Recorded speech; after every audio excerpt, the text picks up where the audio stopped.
You have to be sure before you say I'm manifesting faith. There are three things. Faith is anchored on three foundations. Number one, faith is anchored on the revelation of God, and that I can break that further down. His ability and all of that. Faith is anchored on the revelation of God, his integrity and his ability. That's number one. Is the first pillar upon which faith is anchored on.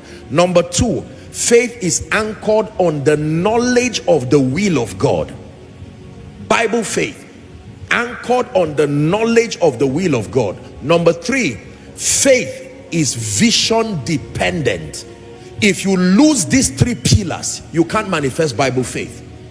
Bible faith is anchored, number one, on the knowledge of God, particularly the knowledge of his integrity, that God is not a man that he should lie, nor the son of man that he should repent, that if he has said it, he will do it. If he has spoken it, he will make it good. That must become your anchor. Are we together? That God has both integrity and ability. I've taught you in this house that there are people who have integrity, but they do not have the wherewithal. Someone can say, my God, I wish I had the money I would have given you, and they really mean it. They have the integrity of heart, but may not have the wherewithal.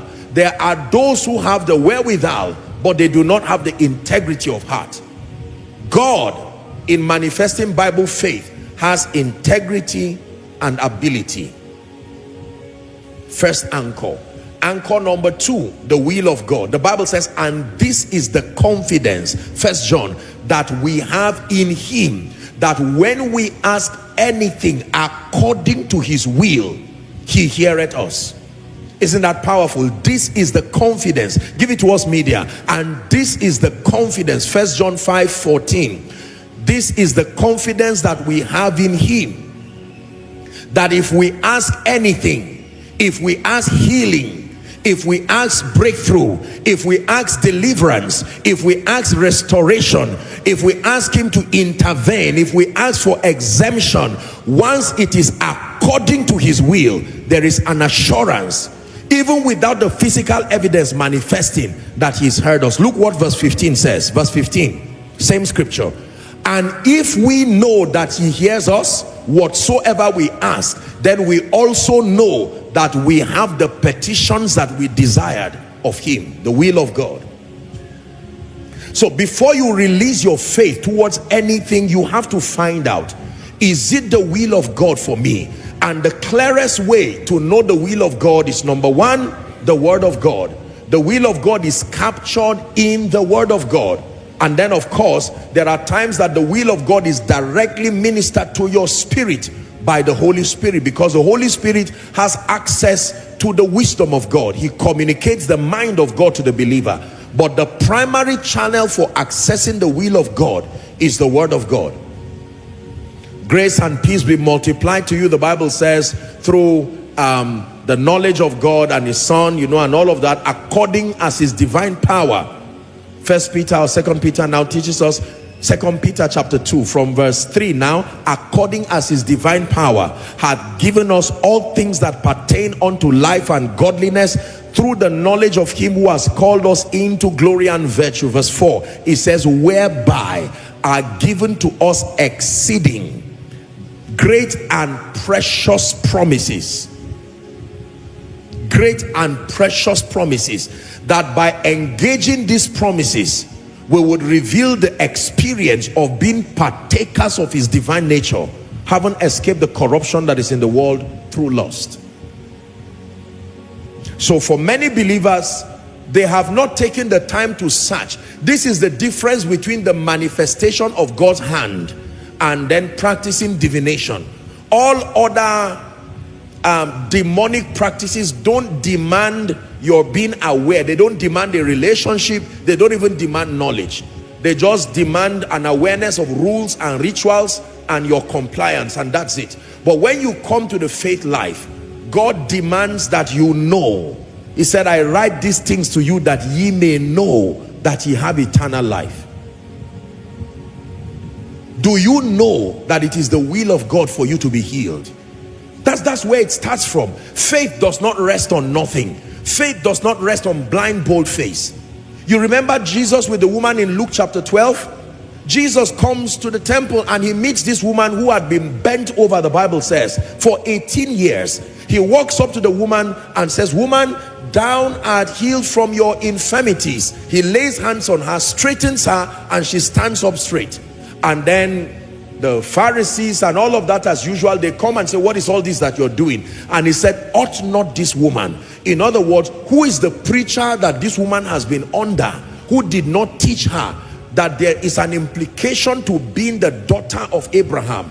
Ought not this woman, being a daughter of Abraham, whom Satan had bound low these 18 years, should she not be healed on a Sabbath? There are things you must know. There are things you must know, ladies and gentlemen. You must know first and foremost that God loves you. It matters that you know he loves you. If you know he loves you, then you now know that he would not withhold any good intentionally for you. Are we together? You must know that God loves you, because faith works by love. Number two, you must know that it gives God joy. Listen, it gives God joy to see you excel. It says, I wish above all things, speaking by the Spirit of God, that ye prosper and be in health, even as your soul prospers. Sometimes preachers, in balancing carnality and in balancing the vain pursuit for worldly and material things, sometimes we innocently swing to the other side of the pendulum, and we try to create a subliminal narrative that makes people to feel guilty for desiring the more that is in God. God is a good God. Are we together? It is God's will to prosper you. Say, I believe. Shout it again. Say, I believe. Is God's will to heal you and to see you whole. Say, I believe. Yes, sir. It is God's will for you to make incremental progress, according to Proverbs 4:18, that the path of the just is as a shining light that shines more and more, brighter and brighter, unto the perfect day. Say, I believe.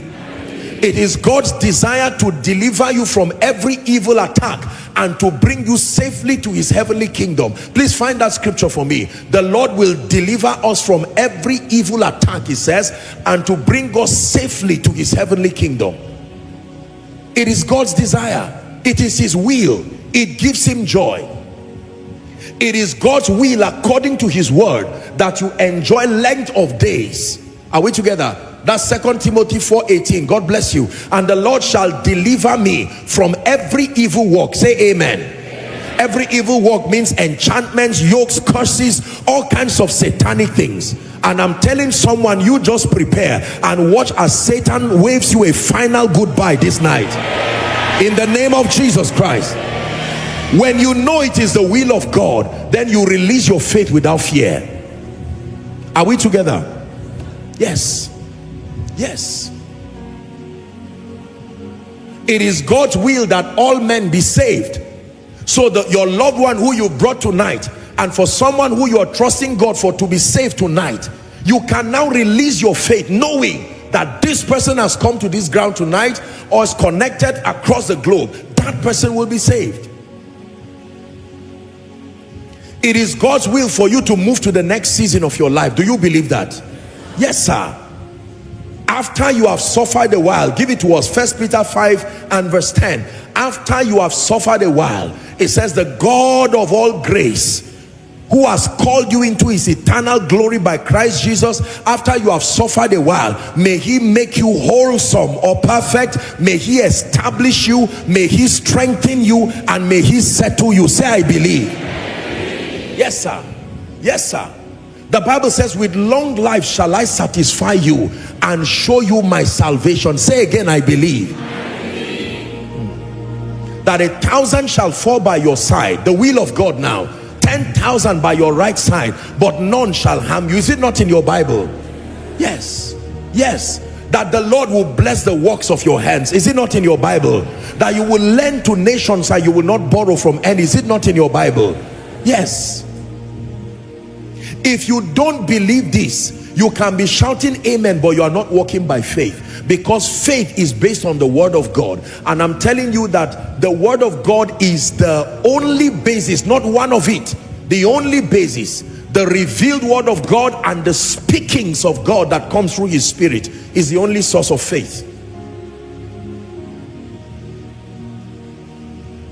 If he has said it, then he will do it. You have a track record of keeping your word, and you're not about to stop doing it now. So you have to believe him. Now let me tell you this. Whilst you are on the journey believing, the symptoms may be there, the reality may be there. You are owing millions, you are owing billions, and those bills are about to submerge you to a point where you get depressed. It is up to you to focus on that bill until it is so magnified that it sinks you down, or you take your mind away from it. Not being careless, but looking up to Jesus. Is it the will of God for you to come out of calamities? It's in your Bible. Did the axe head not float before? The Bible says the things that were written aforetime, they were written for our learning. You are not the first to be in debt. You are just the only one who has refused to insist to come out. You are not the first to receive a death sentence, whether as a medical report. Hezekiah in chapter 38 of Isaiah received the same report by not just a physician, by a prophet. Prophets those days were almost like an expression of God. If a prophet came to your house those days, especially a genuine prophet, you begin to shake to find out what news he's bringing first. Is it news of peace or news of trouble? In the case of Jeremiah, Isaiah comes to him, Hezekiah, and he says, put your house in order, thus said the Lord, you will not recover from this sickness. You shall die and you shall not live. And Hezekiah said, I respect you, I respect your office. I don't despise prophesying. But he turned to the wall. He turned to the wall. Turned to the wall. Knowing that the Lord is gracious and compassionate, that he is slow to anger and rich in love. Are we together now? Yes. There is what you must know about God. The name of the Lord is a strong tower. The righteous runneth into it and they are saved. Is that not in your Bible? Many are the afflictions of the righteous. Believers, talk to me. But the Lord delivered him. I'm planting faith in you to receive. Many are the afflictions. Call it any name. Cancer. Call it any name. HIV. Call it any name. Some bone degeneration, some disc degeneration. It says many are the afflictions of the righteous, but the Lord delivered him from them all. The Bible says he sent forth his word. He sent forth his word, and his word healed them and delivered them from how many? All their destructions. All their destructions. All their destructions. Psalm 66 verse 12. Thou hast caused men to ride upon our heads. We walk through fire and we walk through water, but thou broughtest us into a wealthy place. Is it not in your Bible the will of God again? Though your beginning be small, it says your latter end shall greatly increase. Say I receive. One more time, say I receive. Yes sir. I'm not just wasting your time, I'm priming your faith, so that by the time we stand up, you are just receiving. You are shaking away the fear and doubt, because you see, God uses words to lift. Satan uses words as thoughts to bring you down. Are you sure that after this miracle service your life will change? And you can answer him and say, I don't know, me too, I just came to watch. Honestly, I've been doubting this thing. I know that I'm sensing the power of God, but let's watch and see. No, but I know whom I have believed, and I am persuaded. Someone say, I'm persuaded. Yes. Apostle, how about those who have been mocking me? Don't worry. Say, rejoice not over me, my enemies. While they are laughing at the one who died, resurrection is already happening. Do you believe everything I'm saying? Gentiles shall come to your light. Say, I believe. They are kings to the brightness of your rising. Say, I believe. So you can now shout amen if I tell you that someone you don't know will step into your life this week and connect you to a new season. You see, you are not just shouting a blind amen in honor to a preacher you love, but that amen is connected to the will of God that is revealed in the word of God. This is the technology for releasing faith. Now listen, I told you Bible faith is hinged on 3 pillars. 1, the revelation of God, particularly his integrity and his ability. Number 2, the revelation of the will of God concerning the issues of concern. And then number 3, vision. Faith is vision dependent. The name of that vision is called desire, but it's not just a mere wish. There is creativity in manifesting faith. Mark 11:24, verily, verily, I say unto you, what things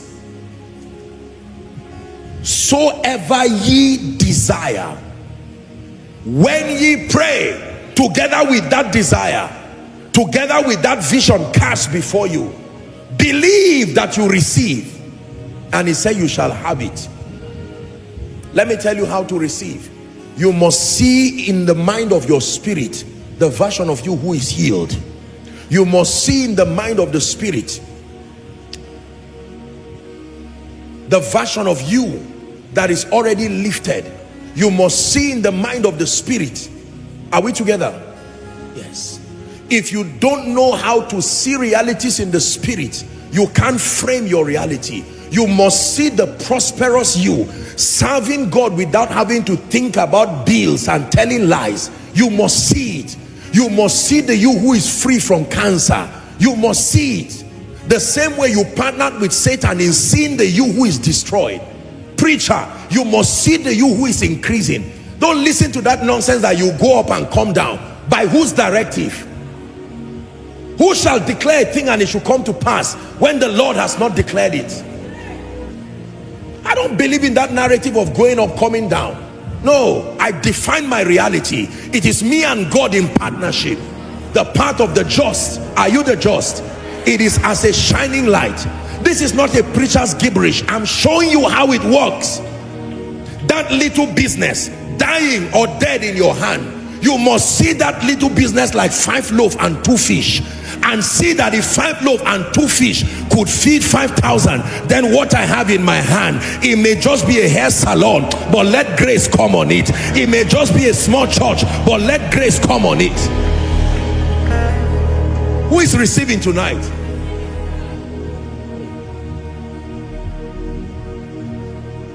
Vision. As a man of God, you've not started ministry yet, but do you see yourself excelling, or do you see yourself falling and failing? Vision affects you. Perception affects you. There are certain imaginations that are not welcome in my world. No, there is a strict spiritual immigration system in my world. I don't let thoughts just fly in and out.